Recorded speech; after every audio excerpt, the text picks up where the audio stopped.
Hello student, আমি class 8-এর একজন ছাত্র রূপম চন্দ। আমি নুপুরগঞ্জ হাই স্কুলে পড়ি। আজকে আমাদের আলোচ্য বিষয় হচ্ছে ক্লাস 8-এর যে ইতিহাস বই রয়েছে তার মধ্যে একটি গুরুত্বপূর্ণ বিষয় নিয়ে কথা বলছি, পলাশির যুদ্ধ।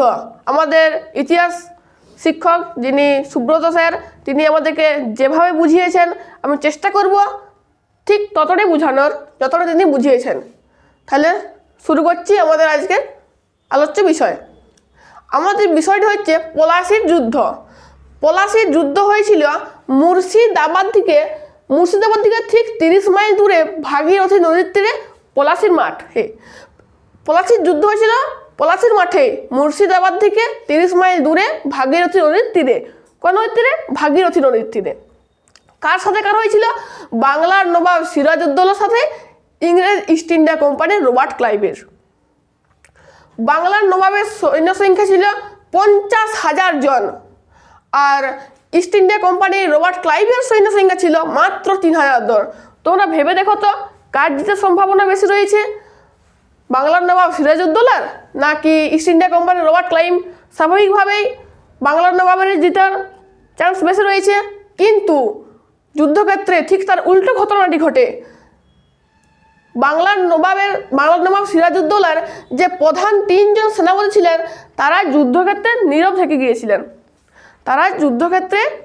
থেকে গিয়েছিলেন। ফলে যুদ্ধ পরিচালনা করা হয়নি। অপরদিকে ইস্ট ইন্ডিয়া কোম্পানির রবার্ট ক্লাইভের যে সৈন্য সংখ্যা ছিলেন তারা যুদ্ধ পরিচালনা করতে পেরেছিলেন, আর সিরাজউদ্দৌলার সেনাপতিরা যুদ্ধ পরিচালনা করেননি। কেন করেননি? না, রবার্ট ক্লাইভের সাথে ষড়যন্ত্র করেছিলেন। যে তিনি বলেছিলেন, তুমি যদি যুদ্ধক্ষেত্র পরিচালনা না করো তাহলে বাংলার নবাব সিরাজউদ্দৌলা পরবর্তীকালে তুমি সেখানে রাজা হয়ে বসবে। তাই যুদ্ধক্ষেত্র তারা পরিচালনা করেননি, ফলে যুদ্ধক্ষেত্র শুরু হয়নি এবং যুদ্ধক্ষেত্রে সিরাজউদ্দৌলা হেরে গিয়েছিলেন এবং ইস্ট ইন্ডিয়া কোম্পানির রবার্ট ক্লাইভ জিতে গিয়েছিলেন। এই রবার্ট ক্লাইভের যে 3,000 সৈন্য সংখ্যা ছিল তাদের মধ্যে 2200 জন ছিল ভারতীয় এবং 800 জন ছিল ব্রিটিশ সেনা। তাহলে যুদ্ধক্ষেত্রে কারা পরাজয় হয়েছিল? বাংলার নবাব সিরাজউদ্দৌলা, এবং জয়ী হয়েছিলেন ইস্ট ইন্ডিয়া কোম্পানির রবার্ট ক্লাইভ। এই যে ষড়যন্ত্রটা করেছিলেন সেটি বাংলার নবাব সিরাজউদ্দৌলা বুঝতে পেরে গিয়েছিলেন। ফলে তিনি যুদ্ধক্ষেত্র থেকে পালিয়ে গিয়েছিলেন। এই ঘটনাটি বুঝতে পারে যে তাদের সেনাপতিরা বা ইস্ট ইন্ডিয়া কোম্পানির সাথে ষড়যন্ত্র করেছিল। ফলে তিনি যুদ্ধক্ষেত্র থেকে পালিয়ে গিয়েছিলেন। পরে মির্জাফরের পুত্র ছিল মিরন। মির্জাফরের পুত্রের নাম কি? মিরন।